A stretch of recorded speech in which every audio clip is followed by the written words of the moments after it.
কারণ আমার আল্লাহ রাব্বুল আলামিন আমলের পরীক্ষা নেওয়ার জন্যই কিন্তু সৃষ্টি করেছেন।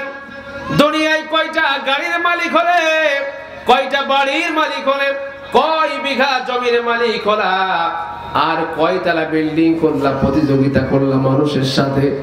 তোমার প্রতিবেশী কয়তলা বাড়ি করলো, এইটা দেখে তুমি 5 তলা বাড়ি করলে, তুমি 7 তলা 10 তলা বাড়ি করার চিন্তা করতেছো, প্রতিযোগিতা করছো দুনিয়ার জন্য। একটা মানুষ যদি কোটিপতি হয়ে যায়, এরপরে আপনি আমি চেষ্টা করে যাচ্ছি তার উপরে কিভাবে অর্থ সম্পদের পাহাড় তৈরি করা যায়, তার থেকে বেশি অর্থ উপার্জন করা যায়, সেই প্রতিযোগিতা করছি। কথা কোন ঠিক কিনা? আমরা আল্লাহ বলছেন দুনিয়ায় টাকা পয়সা ধন দৌলতের পাহাড় করার জন্য আমি আল্লাহ তাআলা তোমাদেরকে হায়াত দান করি নাই, বরং আমি আল্লাহ তাআলা হায়াত তোমাদেরকে দান করেছি কে কত বেশি তোমরা নেক আমল করতে পারবে, এইটা আমি আল্লাহ রাব্বুল আলামিন পরীক্ষা করে জানতে চাই। আমার ভাইরা, সুতরাং এই পরীক্ষায় যারা উত্তীর্ণ হতে পারবে, আমরা আল্লাহ বলছেন তাদের জন্য আমি আল্লাহ তাআলা জান্নাত রেখে দিয়েছি। ইন্নাল্লাযীনা আমানু ওয়া আমিলুস সলিহাতি লাহুম জান্নাতুন তাজরি মিন তাহতিহাল আনহার যালিকাল ফাওজুল কাবীর। আমার আল্লাহ তাআলা বলেন নিশ্চয় যারা ঈমান আনছে, এরপরে যারা বেশি বেশি করে নেক আমল করছে, যারা ঈমান আনছে, ঈমান আনার পরে যারা নেক আমল করেছে, আমার আল্লাহ রাব্বুল আলামিন বলছেন তাদের জন্য আমি আল্লাহ তাআলা জান্নাত রেখে দিয়েছি, যে জান্নাতের নিচ দিয়ে নহর সমূহ প্রবাহিত হয়ে যাচ্ছে। যালিকাল ফাওজুল কাবীর। আমার আল্লাহ বলছেন ও পৃথিবীর মানুষেরা, দুনিয়ায় সফলতা অর্জন করার জন্য তোমরা যে প্রতিযোগিতা করছো, পরীক্ষা দিতেছো, এইটার সফল হলো কে আর বিফল হলো কে, এইটাই প্রকৃত সফলতা নয়। আমি আল্লাহ বললাম যে ব্যক্তি ঈমান আনার পরে বেশি বেশি নেক আমল করে আল্লাহর জান্নাত হাসিল করতে পেরেছে, যালিকাল ফাওজুল কাবীর, ওইটাই হলো তার জন্য মহা সফলতা। বন্ধুরা আমার, এই সফলতা অর্জন করার জন্য এই শীতের রাতের বেলা ঈশার সালাত আদায় করতে গেলে ওযু করা লাগে, কারণ গায়ের মধ্যে জামা আর পায়ের মধ্যে মোজা লাগানো। এই মোজা পরিহার করে দিয়ে আর হাতা গুটিয়ে ওযু করতে গেলে কষ্ট আছে নাকি নাই? বন্ধুগণ আমার, ওযু করতে গেলে কষ্ট আছে নাকি নাই? আমার রাসূল বললেন আউয়ালু মা ইউহাসাবু বিহিল আবদু ইয়াউমাল কিয়ামাতিস সালাম। ওহে পৃথিবীর মানুষেরা, তোমরা শুনে নাও, আল্লাহর বান্দা যদি তুমি দাবি করো, আমার রাসূল বলছেন কিয়ামতের ময়দানে বান্দার আগে নামাজের হিসাব নেওয়া হবে। বান্দার আগে নামাজের হিসাব নেওয়া হবে।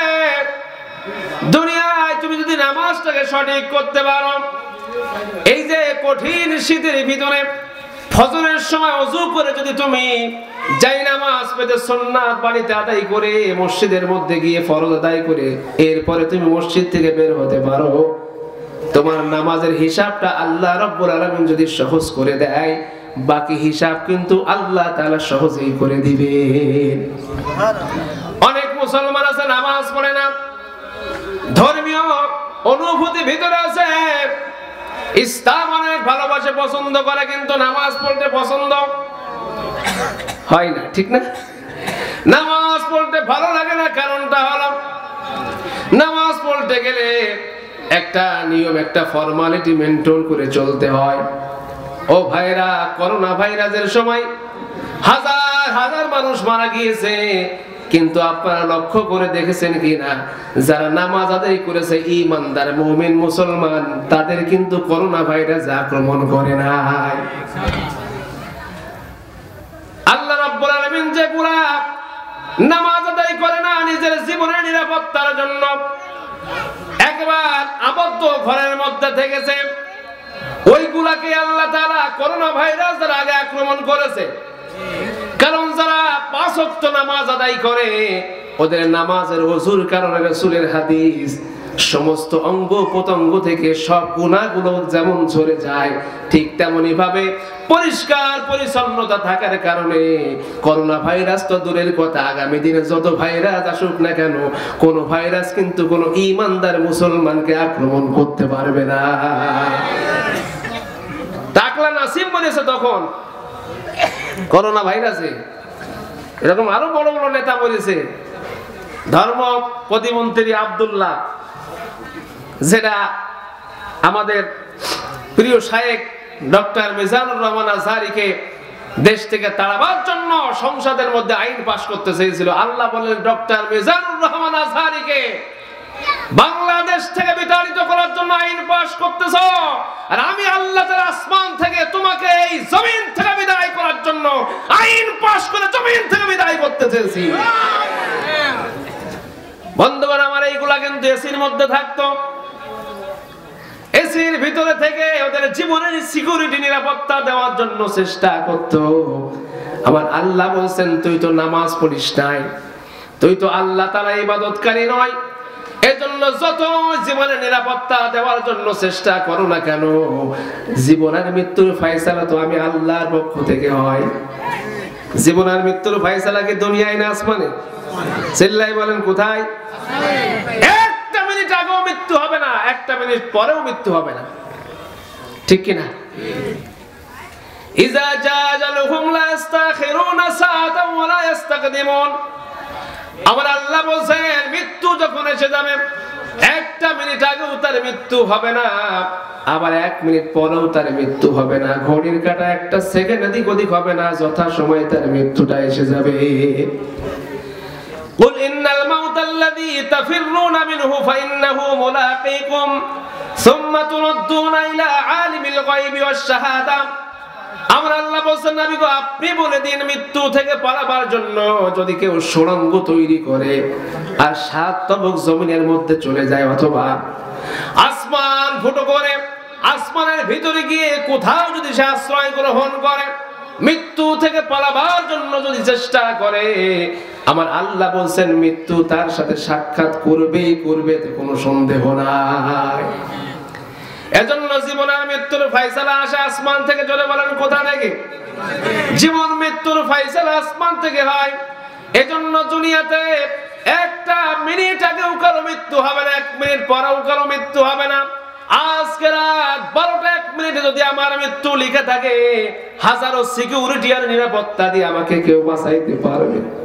যদি বলেন পারবে? এজন্য অনেকেই বলেছে অমুকের ফাঁসি হলো, অমুকের ফাঁসি হলো, তমুকের ফাঁসি হয়ে গেল। তাহলে আল্লাহর সাহায্য কোথায় গেল? আমার আল্লাহ রাব্বুল আলামিন তাদেরকে ফাঁসির দড়িতে ঝোলানোর জন্য, তাদেরকে শাহাদাতের মর্যাদা দেওয়ার জন্য আসমান থেকে ফয়সালা করেছেন। এই জন্য অনেকের 10টা 1 মিনিট আর অনেকের 12টা 1 মিনিটে ফাঁসি হয়েছে। এই ফয়সালা কোথা থেকে আসছে? যারা বলেন কোথা থেকে? আল্লাহর পক্ষ থেকে ফয়সালা হওয়ার কারণে এটা ঘটেছে। ও ভাই, দুনিয়াতে বেঁচে থাকা অবস্থাতে আল্লাহ তাআলা তাদের মর্যাদা আর ইজ্জত আর সম্মান দিয়ে থাকেন, আবার কাউকে আল্লাহ তাআলার কাছে নিয়ে গিয়ে ইজ্জত আর সম্মানের সাথে রাখেন। মনে করার সুযোগ নাই যে অমুককে আল্লাহ তাআলা অ্যাক্সিডেন্টে মারলো। ডক্টর খন্দকার আব্দুল্লাহ জাহাঙ্গীর শিরকের বেদাতের বিরুদ্ধে যে ভূমিকা রাখতেন, অ্যাক্সিডেন্টে মারা গেল। ও ভাইরা আমার, আইনুদ্দিন আল আজাদ যিনি প্রতিবাদী ইসলামী সঙ্গীত করতেন, তিনি অ্যাক্সিডেন্টে মারা গেলেন। আপনি কি মনে মনে ভাববেন অ্যাক্সিডেন্টে মারা গেল কেন, মৃত্যুটা বেশি ভালো হলো না? আরো বেঁচে থাকলে বেশি আমল করতে পারতেন। ও ভাইরা, বেঁচে থাকলে আমল করতে পারতেন, এটা সত্য।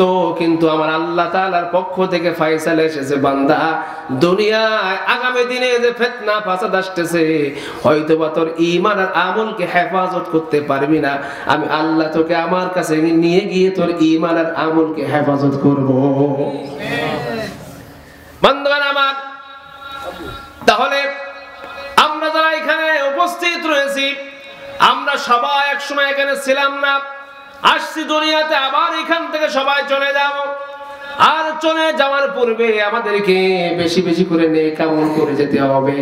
এই নেক আমল শিক্ষা দেওয়ার জন্য আমার আল্লাহ রাব্বুল আলামিন যুগে যুগে নবী রাসূল পাঠিয়েছেন, ঠিক কি না? বলতেছেন ওয়ালাকাদ বাআসনা ফি কুল্লি উম্মাতির রাসূলা আনি আবুদুল্লাহা ওয়াজতানিবুত তাগুত। আমার আল্লাহ তাআলা বলেন প্রত্যেকটি যুগের কাছে আমি আল্লাহ তাআলা একজন করে রাসূল প্রেরণ করেছিলাম, আর আমি আল্লাহ তাআলা এই মর্মে ওই জাতির মানুষদেরকে সতর্ক করতে বলেছিলাম তোমরা সবাই আল্লাহর ইবাদতকারী হয়ে যাও, পৃথিবীর কোন মানুষের কোন তন্ত্র মন্ত্রের পূজারী তোমরা হয় না, বরং তোমরা সবাই একমাত্র কেবলমাত্র আল্লাহর ইবাদতকারী হয়ে যাও। তবে ইবাদতকারী হওয়ার পূর্বে একটা শর্ত তোমরা মেনে নাও, শর্তটা হলো ওয়াজতানিবুত তাগুত, তোমরা সবাই তাগুতকে পরিহার করে দাও। আল্লাহ রব্বুল আলামিনের বাদে যত মানুষের এবং যত মূর্তির চন্দ্র সূর্যের ইবাদত করা হয় সব হলো তাগুতি শক্তি, বাতিল শক্তি। এইগুলাকে তোমরা পরিহার করে দাও। বিশ্বনবী সাল্লাল্লাহু আলাইহি ওয়াসাল্লামের সময়ে পবিত্র কাবা শরীফের ভিতরে 360টি মূর্তি রেখে তারা ইবাদত করত। আমার রাসূল সাল্লাল্লাহু আলাইহি ওয়াসাল্লাম বললেন তোমরা এইগুলাকে ছেড়ে দাও, এইগুলাকে বাদ দাও, এইগুলাকে তোমরা পরিহার করে দাও, এরপরে তোমরা আল্লাহর ইবাদতকারী হয়ে যাও। যদি আল্লাহর ইবাদতকারী হতে পারো আমার আল্লাহ তাআলা তোমাদের জন্য জান্নাত রেখে দিয়েছেন। বন্ধুগণ আমার, এখন তাগুতটা কি?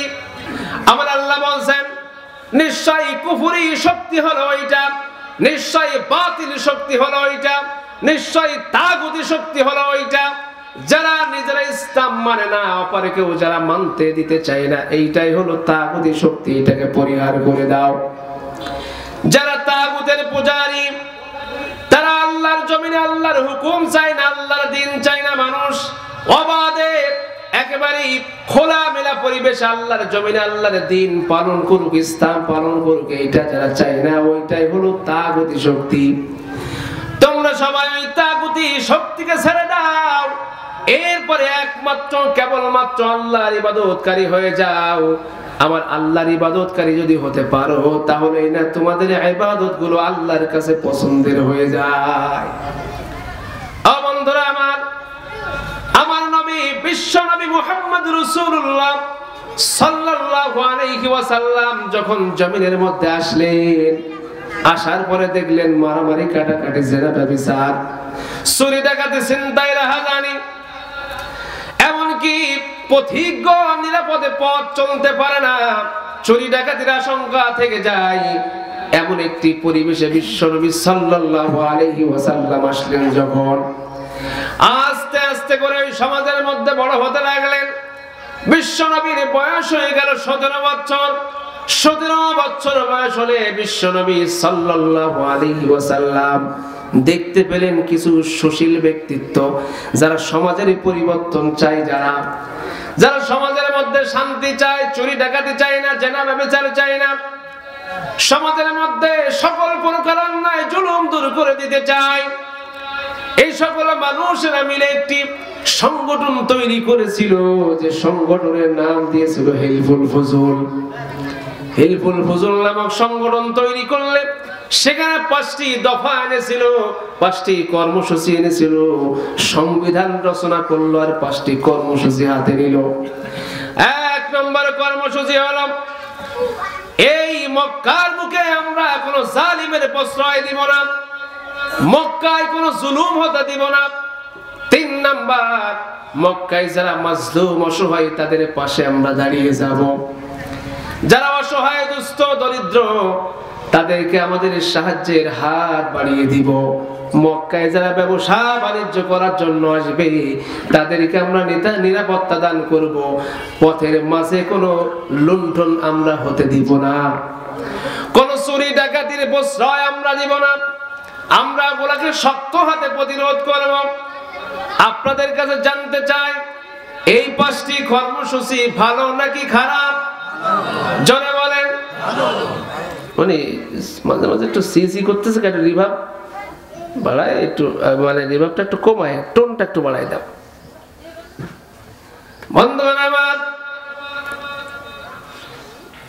আল্লাহ বিশ্ব নবী মুহাম্মদ রাসূলুল্লাহ সাল্লাল্লাহু আলাইহি ওয়াসাল্লাম যখন দেখলেন এই আইনগুলো ভালো, কর্মসূচি ভালো, মানুষগুলোও ভালো, তখন তিনি এবার ওই সংগঠনের সক্রিয় কর্মী হিসেবে যোগদান করলেন, চাইলেন সমাজের মধ্যে শান্তি শৃঙ্খলা প্রতিষ্ঠার জন্য। সমাজ তো এভাবে চলতে পারে না যেখানে জেনা, ব্যভিচার, মদ, জুয়া, চুরি, ডাকাতি, ছিনতাই, রাহাজানি আর কন্যা সন্তানদেরকে ধরে ধরে কবরে দেওয়া জীবন্ত। সমাজ তো এভাবে চলতে পারে না, এজন্য সমাজের পরিবর্তন দরকার, পরিবর্তন দরকার। এজন্য বিশ্ব নবীও ওই সংগঠনের সক্রিয় কর্মী হিসেবে যোগদান করে তিনি চাইলেন সমাজ থেকে সব অন্যায় দূর করে একটি শান্তির সমাজ উপহার দেওয়ার জন্য। বিশ্বনবীর বয়স কত? 17 বছর। 17 বছর বয়সে বিশ্বনবী চেষ্টা করতেছেন সমাজ একটি সুখী সমৃদ্ধশালী সমাজ উপহার দেওয়ার জন্য।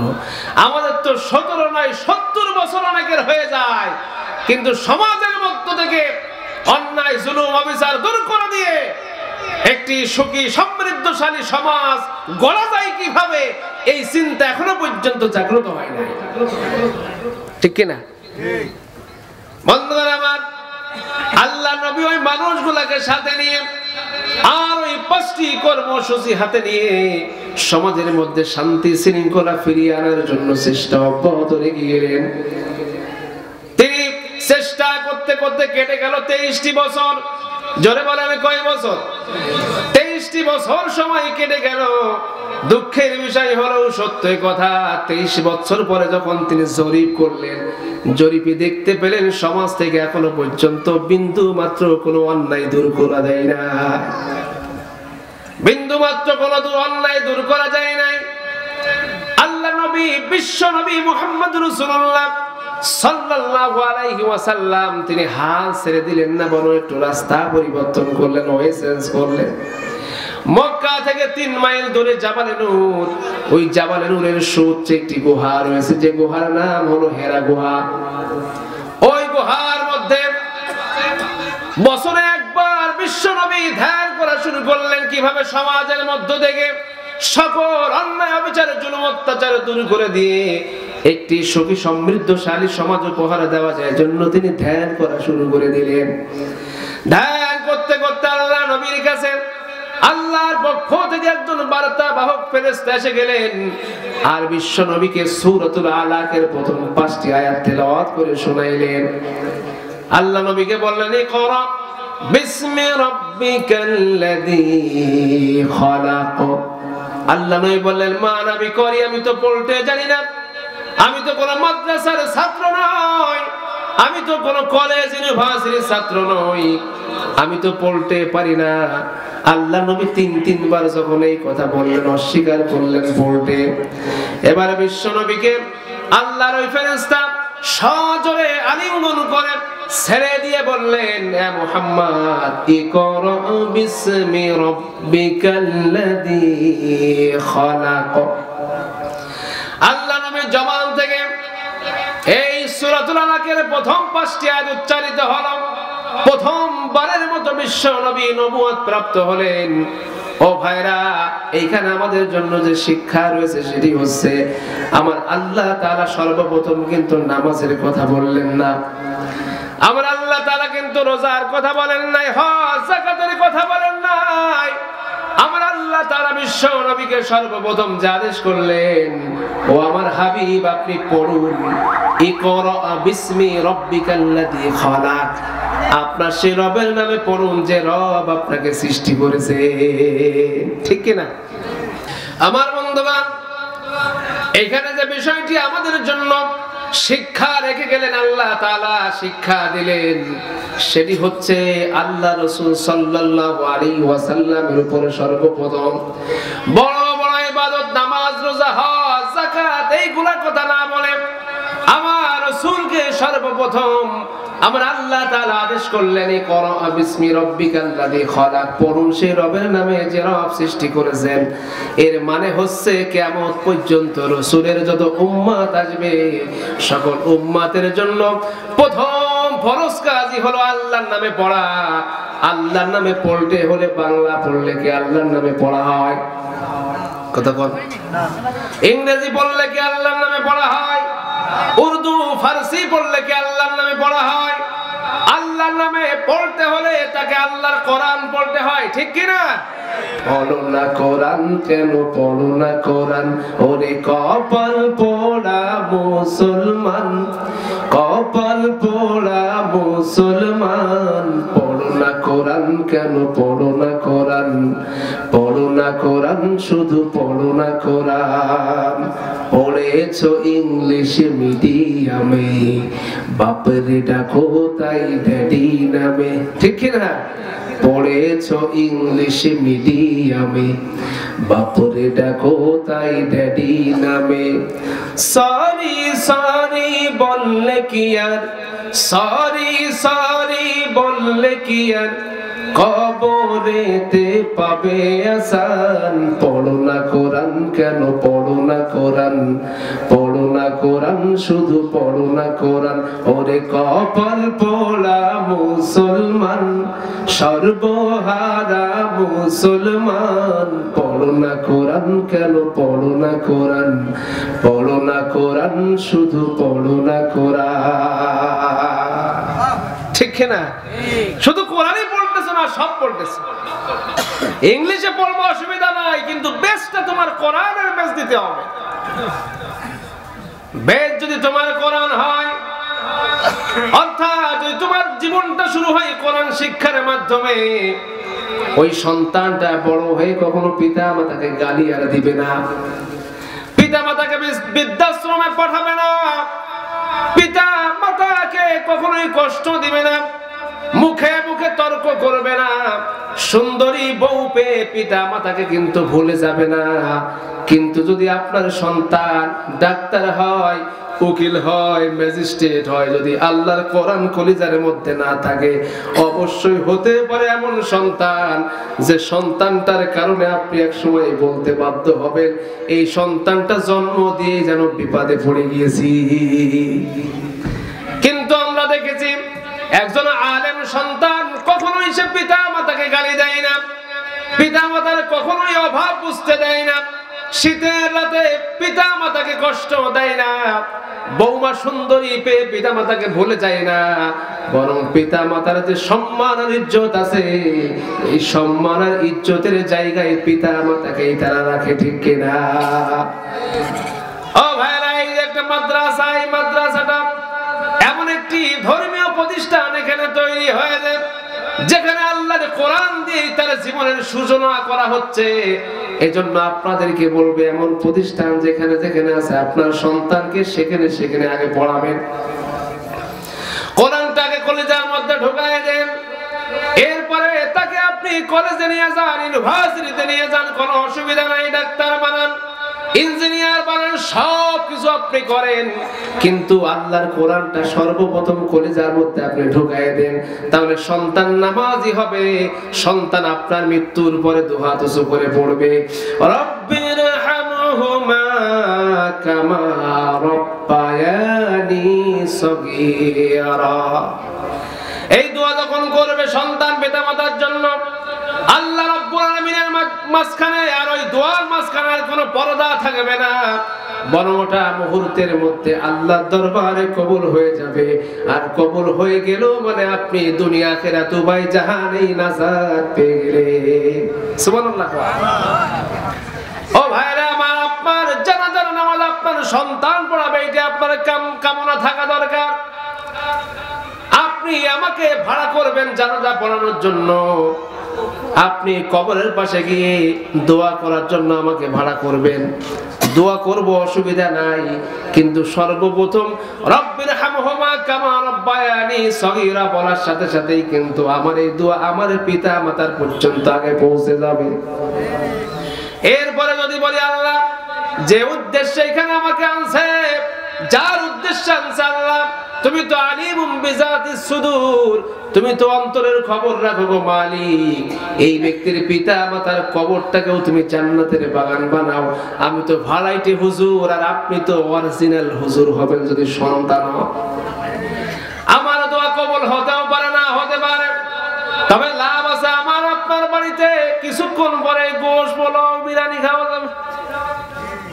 আমার তো কিছু লাভ হচ্ছে, অসুবিধা কি?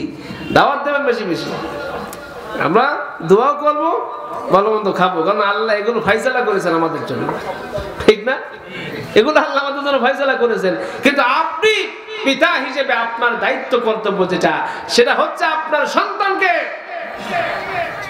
আলেম হিসেবে গড়ে তোলা, যেন আপনার সন্তান আপনার কবরের পাশে দাঁড়িয়ে দোয়া করতে পারে, রব্বির হামহুমা কামা রাব্বায়ানি সগীরা। আপনার সন্তান যেন আপনার জানাজার নামাজের ইমামতি করতে পারে, এমন সন্তান যদি তৈরি করতে না পারেন, আপনার মতো ব্যর্থ পিতা জমিনের মধ্যে একদল হতে পারে না। এজন্য আমরা আমাদের সন্তানদেরকে মাদ্রাসা শিক্ষায় শিক্ষিত করি। বন্ধুগণ আমার, এবার আসুন আল্লাহ নবী বিশ্ব নবী মুহাম্মদ রাসূলুল্লাহ সাল্লাল্লাহু আলাইহি ওয়াসাল্লাম ওই গুহা থেকে বের হয়ে চলে আসলেন। আল্লাহর বার্তাবাহক ফেরেশতা এবার তিনিও চলে গেলেন। আল্লাহ নবী যখন বাড়ির উদ্দেশ্যে রওনা করলেন, বিশ্ব নবীর শরীরের মধ্যে এসে গেল প্রচন্ড জ্বর আর খিঁচুনি। প্রচন্ড জ্বর আর খিঁচুনি অনুভব করতে করতে বিশ্ব নবী বাড়িতে গিয়ে স্ত্রীকে বললেন, ও খাদিজা, জাম্মিলুনি জাম্মিলুনি, আমাকে চাদর দ্বারা ঢেকে দাও, চাদর দ্বারা ঢেকে দাও। শরীরের মধ্যে এসে গিয়েছে প্রচন্ড জ্বর আর খিঁচুনি, কারণ কোরআনের ভার সহ্য করা অতটাই সহজ ব্যাপার নয়।